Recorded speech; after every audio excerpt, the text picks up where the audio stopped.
Hey guys, so in today's video it'll be another tropical update video, and this is actually really a major one because we officially have the disturbance which used to be Tropical Storm Amanda from the East Pacific. So the East Pacific's hurricane season has now officially started with its first name system already over with, and the remnants of Amanda now, since it's lost its actual since it's actually lost its center, is now its own system for the Atlantic, Invest 93L, and it has a 90% chance of forming within the next 2 to 5 days, though, since it's that high already. The National Hurricane Center is saying that, let's see, the disturbance will move west-northwest over the Bay of Campeche later this afternoon, where the environmental conditions are expected to be conducive to support development, and a tropical depression or storm is likely to form tonight or Tuesday. So honestly, it looks to form even before within the 2 to 5 day period. So I'm thinking that this system will become a tropical depression by the 8 p.m. advisory, and then officially be a tropical depression by the 8 p.m. advisory. And then, or at least I think by the time we wake up tomorrow, I do think it will already be our third official tropical system of this season, and most likely will be named by the time we wake up tomorrow. But specifically, I do think it will become an actual tropical depression by the 8 p.m. advisory tonight, and a named tropical storm, which would be Cristobal, our third named system of the year. And it would be it would be potentially, if it does form and is named by tomorrow morning, it would break the record for the earliest third name system for an Atlantic season on record, which currently is being held by Tropical Storm Colin in 2016, which was named on June 5th. So we would honestly definitely still smash that record. But it's really fascinating. I found this on my Instagram by Philip Klutzbeck. He's the head meteorologist at Colorado State University, I believe he is. And he said that apparently 18 hurricanes and one major hurricane, which was Audrey in 1957, was a Category 3, made landfall in the continental U.S. in June on record since 1851. So we've had 19 hurricanes in total hit the continental U.S. on record in June since 1851, one of which was a major hurricane, which I found quite fascinating. And I'll get more into what I think about actually the potential of this system, of how strong it will get, and the potential it could maybe attain hurricane status. So we're looking at the GFS model, the 12Z run, and you can see the spins down here. Still, it's actually about to emerge over the Gulf of Mexico into the southern Bay of Campeche. And as we head forward in time, it shows it actually strengthening a good bit while it's still over the water there, down to 1,003 millibars. And then it'll still shows that it potentially will do that loop before really starting to head more north and really start to get its act together. And let's see, actually, can we zoom in? South, yeah, okay, yeah, this works. All right, so here's the Gulf Coast. It shows it strengthening down to around a 994 millibar tropical storm. It would be probably about a moderate tropical storm, maybe almost a strong tropical storm. And then it shows it making landfall towards the border of Texas and Louisiana, pretty close to Houston. So let's look at the vorticity. Let's just go to Western Atlantic, bring this back to the beginning. Let's look at vorticity. Actually, first we'll look at wind. Show the wind. You can see it gets up to around 46 knots by the time we get to around 8 a.m. tomorrow morning. In fact, that's actually quite fascinating. It all will already be well over water and quite strong, so definitely helps my point of which that it will most likely be named by tomorrow morning as we wake up. And then it starts to do its loop and then starts to head more north. Come on, please load. Jeez, this thing is really annoying. And then you can see it really starts to strengthen a good bit as it heads north. The wind field gets pretty strong. You can see it gets up to 52, between 50 and 60 knots, really. And then it starts heading more, kind of curves a bit more northwesterly and makes landfall between Texas and Louisiana, bringing pretty strong winds to the coast of Louisiana. New Orleans looks like it could get decent amounts of wind with it. So this could be a pretty windy event for folks in Louisiana and generally very eastern parts of Texas. So now let's look at the actual vorticity. The actual vorticity. Here. So you can see actually does get decent vorticity getting towards tomorrow morning, going through tonight and tomorrow morning. You can see it already gets up to around like 50 knots vorticity. And God, why? Sorry. And then it starts to do its loop and starts to head in the north direction. All the models are showing it going in. And the vorticity gets kind of better and stronger. Gets up to generally between 35 and 45 knots. So pretty decent, strong vorticity shown by the GFS. Not too strong or anything, but decent amounts, decently. So now let's look at the CMC and show what it's showing. You can see the system's down there. And as we move it farther out in time, it shows it getting pretty strong. Doesn't really actually show it at all doing much of a loop or kind of going over the southern Mexico area here, or Campeche area. Really just shows it swirling in the southern parts of the Bay of Campeche, southern Gulf for a little while, a few days, going really towards Friday, and then it will finally start to head north. And actually, let's zoom in so we can see it better. Southeast shows it at 995, 993.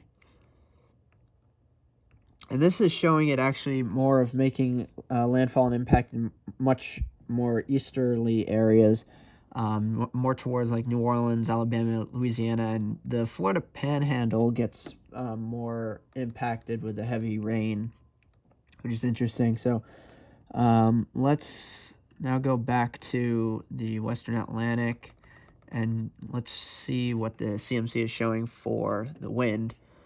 So it generally starts to show winds getting up towards 34 to 40, 46 knots going towards tomorrow. And then it spins around for a few days, getting its act better together, getting winds more up towards 46 to 52 knots. And then finally it starts to, as it heads more north, it actually shows it getting up to 64 knots or greater. So that's quite impressive. A strong tropical storm, it seems, maybe, according to the CMC. And then shows quite a huge wind event for coastal Louisiana, coastal Alabama, Mississippi, and the Panhandle of Florida. Now let's go back and look at the let's look at the Euro. Yeah, we'll look at the winds the Euro is showing. So you can see it's right here, and it actually shows it kind of strengthening a good bit while it's doing its loop before it goes back over land of southern Mexico, Campeche. down to, I believe that says 998 millibars, which is quite fascinating. Like already a fully pretty decently strong tropical storm. And then it shows it heading back north, going through the Gulf. Doesn't really show it too strong until it really gets right before it makes landfall right over the Houston area, it seems, Texas. Let's zoom that in to South Central. Really see it better. 999 millibars, 998 as it's already over land over Texas. Decent wind event with it.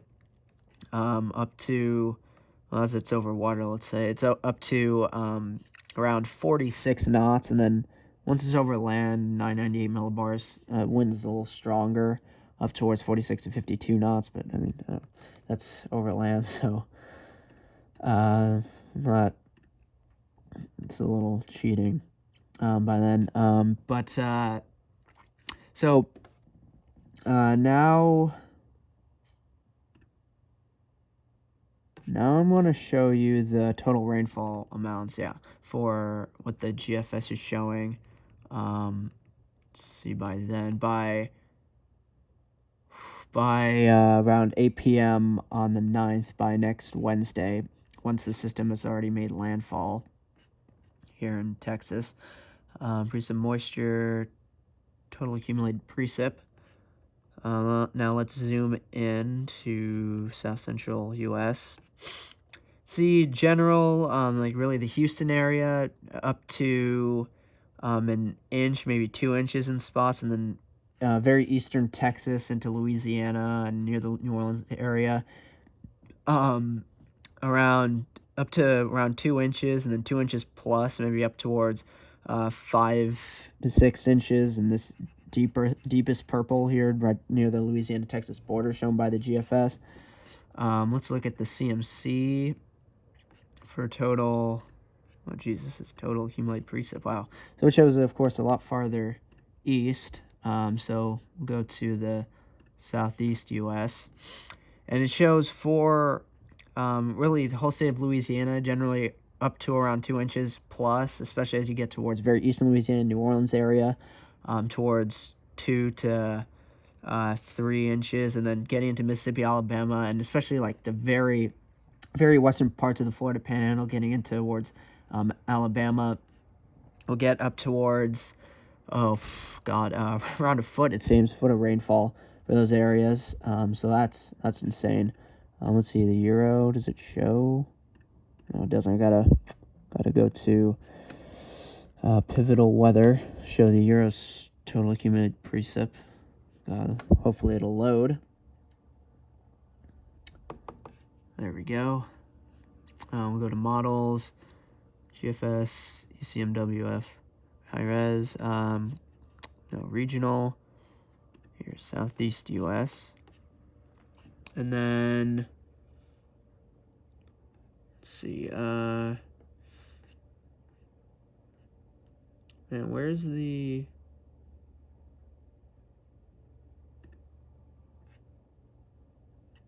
this right? Let's see, forecast loop. Oh yeah, here we go. I'm going out towards, here we go. Okay, let's bring it to there and change it to your South Central US. God damn it.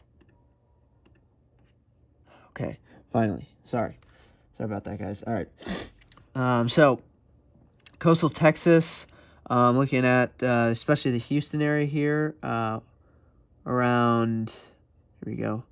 Oh wow, towards around 3-4 inches of rainfall, 4.5 inches of rainfall, and then just to the east of Houston, these areas up to 6-7 inches in some spots.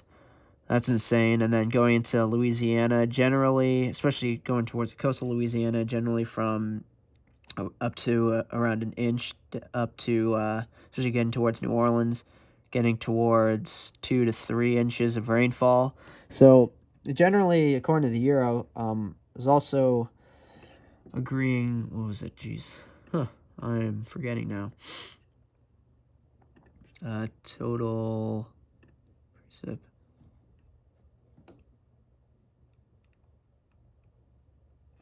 Just agree more with, doesn't seem to be the CMC. Man, my computer is so slow. I'm sorry about this, guys. I apologize. So agree more with the CMC, but of course it shows it much farther to the west than the CMC, more towards Texas and Louisiana, more towards really more towards Texas, really with the heaviest rainfall. But kind of it's agreeing with the CMC whether this system will potentially be a very heavy rainmaker, depending on where it'll go. So generally, for this system, please, I hope anyone along the U.S. Gulf Coast, especially I'd say from Texas to Mississippi, Alabama, really, maybe the most western regions of the Florida Panhandle, please keep your guard up for this system. Please just monitor the system constantly, or as much as you can, and stay up to date with this system. Because this system, I'll tell you, does look like it will strengthen a good bit, potentially, depending really on how long... well, depending on, first of all, really how long it'll first stay over water here, down in the Bay of Campeche, and then seeing if it'll really do its loop going over land and then heading north, or get into the Bay of Campeche, hang out there for like a day or two, and then start heading north and really starting to strengthen more, and a lot sooner than expected. So I do think that with this system, it's sustained wind speed as of right now. I have to go with a range right now since we're still generally kind of far out to really pinpoint that.